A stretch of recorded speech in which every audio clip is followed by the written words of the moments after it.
Pete, tell us how you really feel. TGIF, happy Friday, everybody. Thanks for joining us here on First Take. Molly Karam here with you. Skip Bayless is in New York. Stephen A. is in Philly. Gentlemen, good morning. What's up?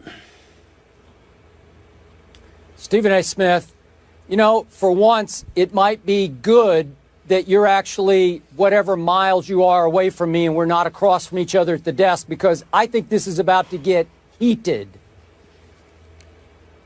Well, I think you need to understand, and the American public needs to recognize that you're not in Bristol today, which is where you usually are, because you were banned. You were banned from Bristol headquarters due to the idiotic arguments that you were making just yesterday. Everybody knows that, so they told you you're allowed to show up on the air.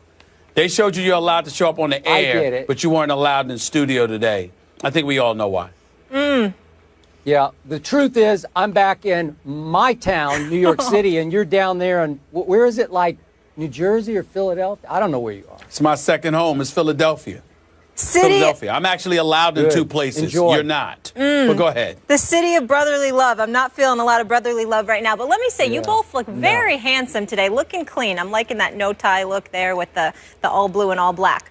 So we will get into the big NFL games. Manny Pacquiao says he's in talks with Floyd Mayweather, and now we've heard from Matt Barnes, so we'll fill you in on the latest with the Derek Fisher situation. But first, what we were just alluding to, the other LA hoop story that everyone is buzzing about yesterday, Kobe Bryant being ranked number 93. Bryant laughed when asked if he heard comments from fans defending him. He said, "Yeah, I heard a couple of them. Don't need to defend that ranking. Nobody does, really." When pressed on what he thought of the ranking, Bryant said, "Please don't ask me about silly stuff like that." Now, after last year's ranking that placed Kobe at number 40 was announced, Bryant voiced his displeasure, saying, "I've known for a long time they're a bunch of idiots," referring to the ranking as silly and laughable. So as you guys just heard yesterday, Stephen A. thinks this is ridiculous. Skip was actually okay with the ranking. Skip, what's your reaction to Kobe's response to all of this? Stephen A. Smith, because I do still love you like a brother, I'm going to try to take it easy on you today, maybe even easier than I took it on you yesterday. But I'm going to give you the cold, hard truth here about your man, Kobe Bryant. The truth is that Kobe's reaction yesterday was as silly and laughable as your defense of him was earlier yesterday on our show. I am sorry to say this, but look, I get it, and I respect that Kobe Bryant is as supremely confident an athlete as we've had in any sport since Michael Jordan. And yesterday, his reaction, or last evening, his reaction was predictably confident to the point of arrogant. And Stephen A., I understand how much you love you some Kobe Bryant, and I understand, and I could almost predict how knee-jerk, emotional, overreactive you were yesterday out of love and support of your man, Kobe Bean Bryant, the Black Mamba. I'm sorry. The Mamba is no longer the Mamba. He hasn't been the last 3 injury-plagued years, and he will not be coming up this year. And to his point last year, when he called this panel a bunch of idiots, we are talking about ESPN's basketball forecast panel. It's made up of ESPN analysts and writers, researchers, and editors. 101 of them. And they're all a bunch of idiots, Kobe? Seriously? The object of this poll is a forecast to predict how much a player will contribute this coming year, not 5 or 8 or 10 or 12 years ago, this coming year, to how many games his team will be able to win. And it factors in, obviously, this player's quality of play, and it projects how many minutes he will actually be able to play. So, given all that, would you believe that the real plus-minus numbers, according to Royce Webb, who's our director of content analytics at ESPN, the real plus-minus numbers for Kobe Bryant, added into how many minutes he does project, how few minutes he projects to play, actually ranked him as the 163rd best player or most valuable player in the National Basketball Association. Think about that, 163. But out of respect to what Kobe used to be, this panel these editors, these writers got together and decided, hey, let's give him a break here. So they ranked him 93rd. They moved him all the way up from 163rd, which the numbers screamed that he should be, to 93rd, just because he used to be Kobe Bean Bryant, the Black Mamba. So we look at the last 3 years, and he ranked, going into the year, 25th, then 40th, then now 93rd. And I was told last night by some of the editors that each of the last 2 years, he has failed to even live up to those projections, that they overrated him going into each of the last 2 years at 25th and 40th. So I'm going to remind you once again, we're not trying to rank his box office appeal. We're not trying to rank his 5-ring legacy. We're not trying to rank how popular or how awe-inspiring Kobe has been throughout his career. It's simply the numbers predicting how much he will add to his team, and it predicts that he will add about 2 wins this year for the LA Lakers. I rest my case, and more importantly, I rest ESPN's panel's case.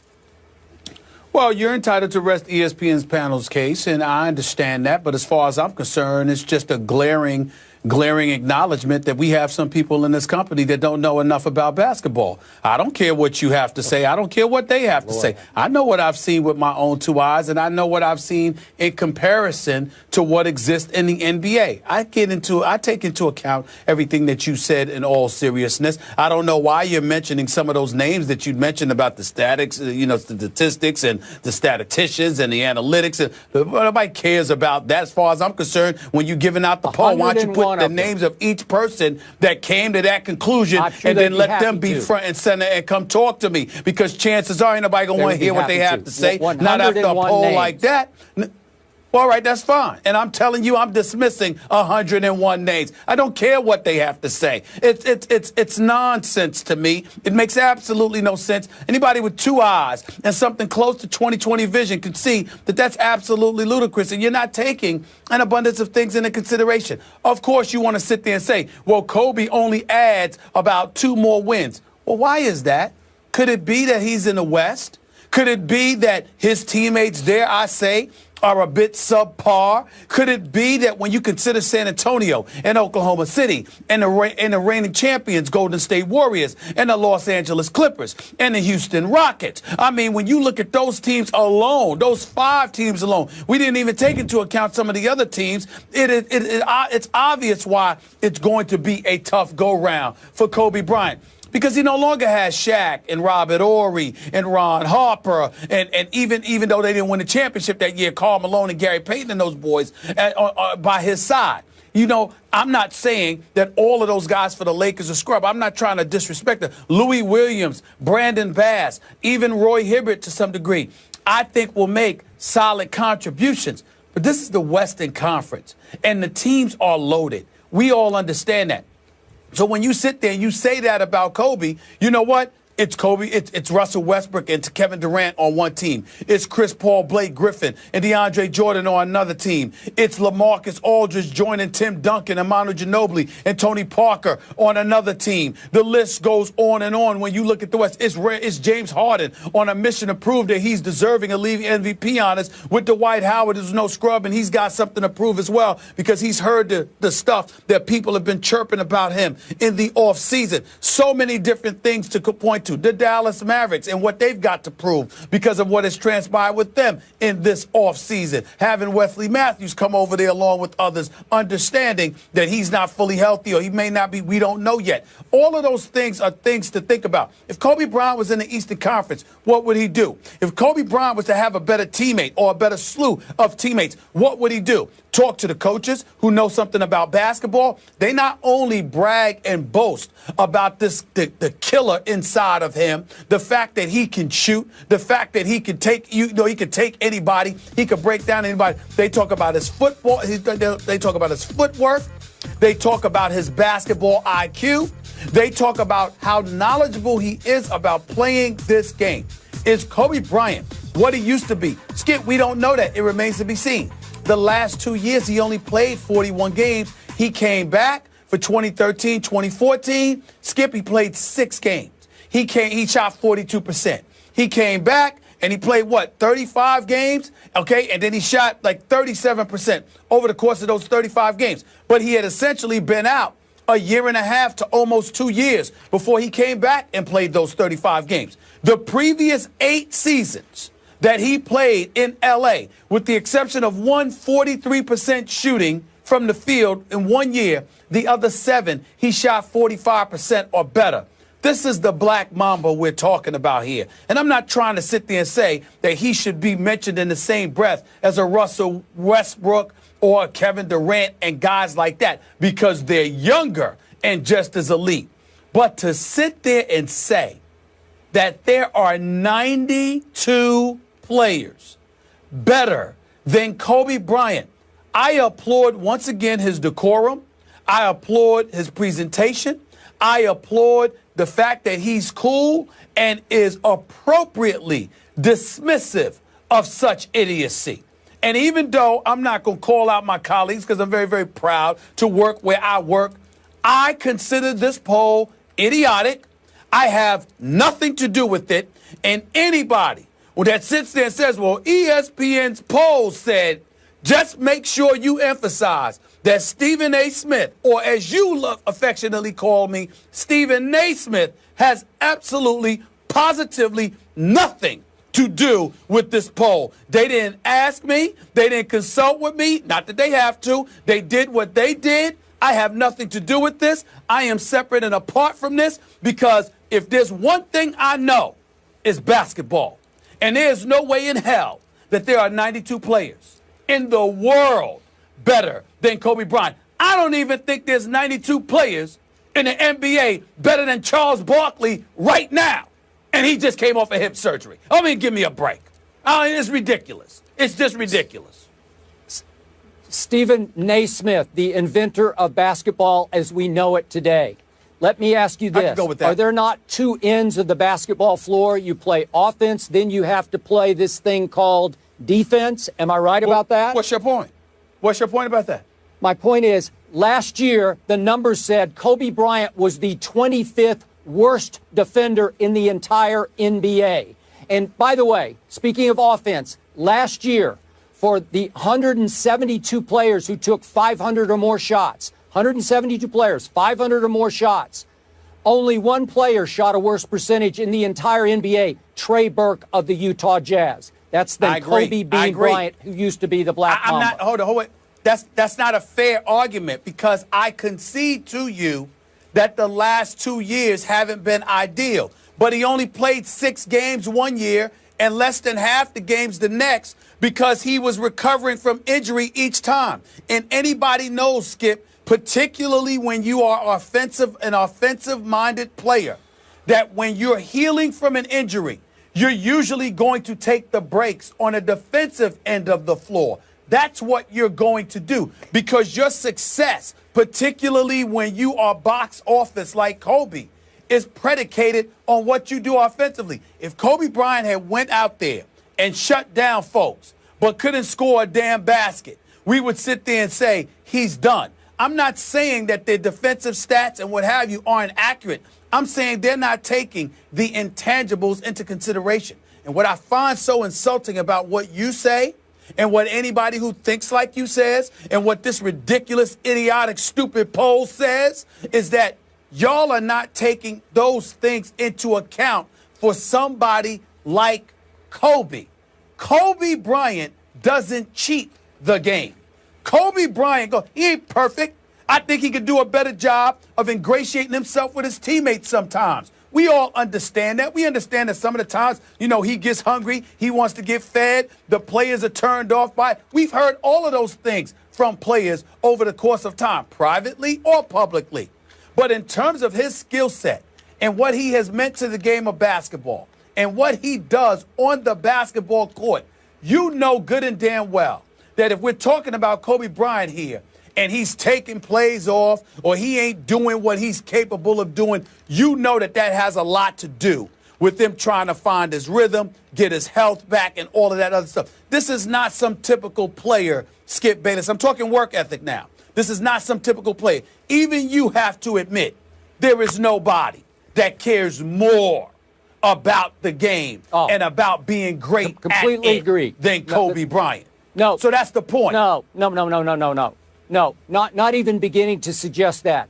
We're talking about what will your body allow you to do at 37, coming off multiple serious injuries. Can you suddenly snap back to being one of the best defensive players as he was for about 12 straight years? No, he can't. He's not going to be capable. You've seen what's happened over the last 3 years. That's fair. That's fair if that's what they're saying. What I'm saying is they're talking like even if Kobe Bryant is healthy, because he's 37 years of age, he's not what he's used to be. He's done. I'm saying to you, tell me that you don't believe he's going to ever be healthy again, and I'll concede that because that's possible. Don't talk to me like if Kobe Bryant is 100%, that because he's 37, Father Time is here and he can no longer do damage in the NBA and there are 92 players better. If Kobe Bryant is healthy, even at the age of 37, he deserves far more respect than that. That's all I'm saying. Okay, but seriously, after a human being has suffered that many serious injuries at that advanced age, how healthy can he get? Even if he gets to, by his today's standards, 100% healthy, it will be about 70% of what he used to be because they have taken a toll on his body. And I'm telling you that at 70%, because of his ability to shoot a perimeter shot, combined with the lack of basketball IQ, most players in the NBA have, not the superstars, but most second, third tier players. There is no way on earth there are 92 players better than Kobe Bryant. That is ridiculous. Okay, here's the problem. And here's I what believe you're the avoiding. poll is embarrassing. No, Here's the truth, Stephen A. What do your eyes tell you over the last 3 years? Kobe Bryant has become, at this late stage and age, not much more than a jump shooter. Is that fair? He scores very few points of his points in the paint Ray anymore. Allen's a jump shooter too. Just Don't you want him? He's not capable. Okay? Ray Allen's a jump shooter too. Don't you want him? Wait a second. He's become an extremely high volume, low percentage distance jump shooter.